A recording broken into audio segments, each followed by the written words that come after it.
Hey guys, welcome to our review of Ultraman Taiga, episode 2. If you... Oh wait, as always, I'm your host, Frozen Stratos. Here with me today we have... Cinder Blaze. Yeah, there it is. We just got done watching this episode.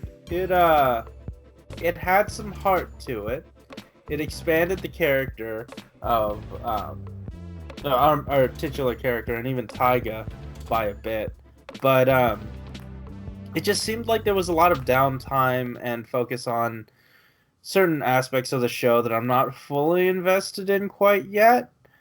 Mostly because the side characters, they don't really stand out, and whenever they were doing what they were doing, I just wasn't connecting. I wasn't engaging. Yeah, they weren't really active in their roles at all. I think that's mostly why, because their boss lady was just kind of reacting to things as they're happening, and the computer chick was just kind of like, "Hey, look at this! Now look at that!" and making faces, and our other dude was just strangling a dude with a towel.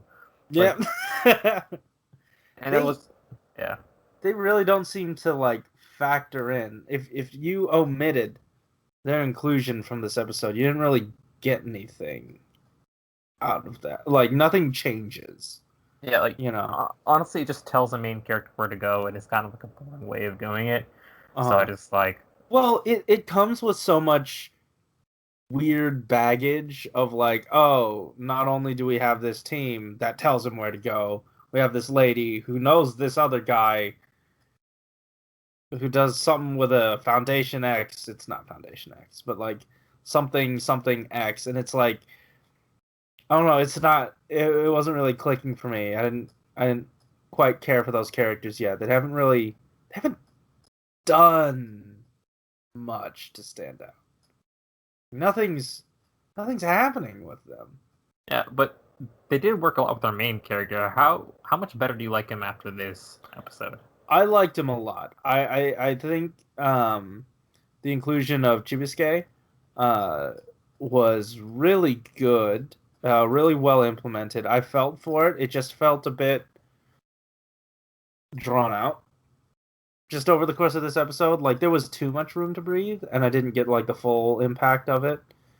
Yeah, I guess that was one of my biggest gripes with the episode. It's everything was good. It hit all the beats I would want it to hit, and this type of story, especially for the Chibisuke, they set him up, and they just did the payoff. They also reminded us heavily, hey, this guy likes chocolate. 5 minutes ago, there was an alien that really liked chocolate, and lo and behold, it's him.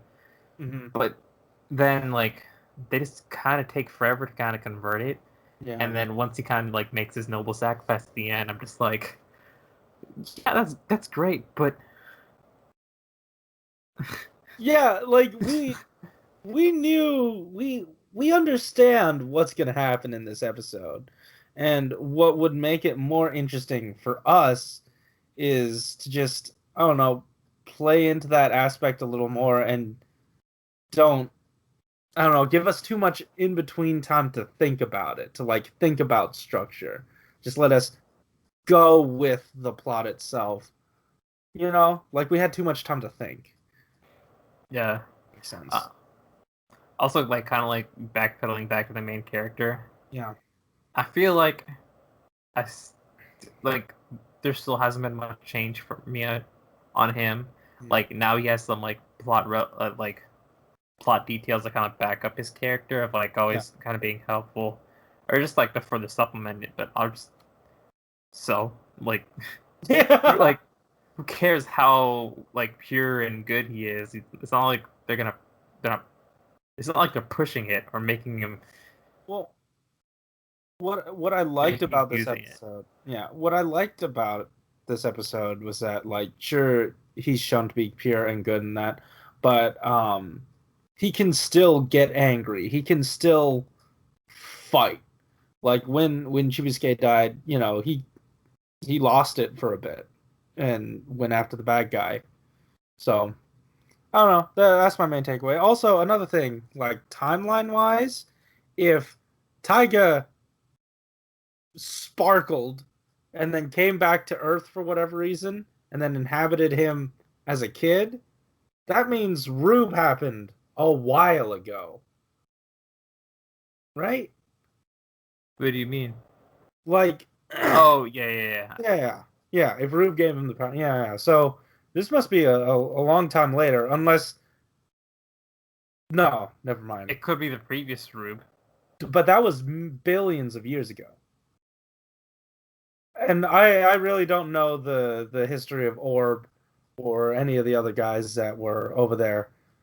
Oh, and even Taiga's dad. You know what? I think Taiga something son of that dude must have happened like chronologically a while, not too far in the past. Like not billions of years ago in the past to line up with old Rube. I mean, that event could have happened. I don't know. Someone tell us in the comments down below, because we don't know too much about Ultraman. John, I'm looking at you. Alright, guys, thanks for watching. If you like this episode, hit that like button and subscribe if you want to hear more from us each week. Yeah, John, tell us in the comments down below what we got wrong. And yeah, watch alongs up at the same time as this. I'm sure you checked it out, but if you haven't, go ahead. Guys, thanks for watching. Keep it sleepy. Yep. See you later. Good night. Time. I saw you like your eyes the entire time were like yeah. And you get power like in the middle and then